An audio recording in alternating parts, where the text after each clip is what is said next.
నమస్తే, నేను మీ ఈశ్వర్. ఈ6 న్యూస్కి స్వాగతం. వార్తల్లోని ముఖ్య అంశాలు. గుజరాత్ రాష్ట్రంలో అహ్మదాబాద్ పట్టణంలో కాశ్మీర్ లోయలోని పహల్గావ్ ఉగ్రదాడి అనంతరం పాకిస్తాన్ జాతీయుల వీసాల రద్దు, వారిని తిరిగి వెనక్కి పంపించే చర్యలు కొనసాగుతున్న వేళ అక్రమంగా భారత్లో నివసిస్తున్న విదేశీయులు వేల సంఖ్యలో బయటపడ్డారు. గుజరాత్ రాష్ట్రంలో పోలీసులు నిర్వహించిన కూంబింగ్ ఆపరేషన్లో అక్రమంగా భారత్కు వచ్చి ఇక్కడ ఎన్నో ఏళ్ల నుంచి నివసిస్తున్న బంగ్లాదేశ్కు చెందిన వారు 1000 మందికి పైగా ఉన్నట్లు గుర్తించారు. కూంబింగ్ ఆపరేషన్లో భాగంగా అక్రమ వలసదారుల ఏరివేతకు శ్రీకారం చుడితే అహ్మదాబాద్, సూరత్లో కలిసి 1000 మందికి పైగా అక్రమంగా బంగ్లాదేశీయులను గుర్తించినట్టు ఆ రాష్ట్ర హోంమంత్రి సంఘ్వి తెలిపారు.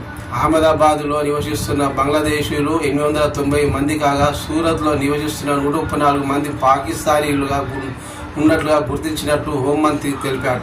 ఇది గుజరాత్ రాష్ట్రంలో అతిపెద్ద పోలీస్ ఆపరేషన్ అని హోం మినిస్టర్ అన్నారు. అక్రమ వలసదారులకు ఎవరైనా ఆశ్రమం కల్పిస్తే కఠినమైన చర్యలు ఉంటాయని సంఘ్వి హెచ్చరించారు. ఎవరైనా ఇంకా ఉంటే స్వచ్ఛందంగా లొంగిపోవాలని ఆయన విజ్ఞప్తి చేశారు. లేకపోతే ఆపై కఠిన చర్యలు తీసుకుంటామన్నారు.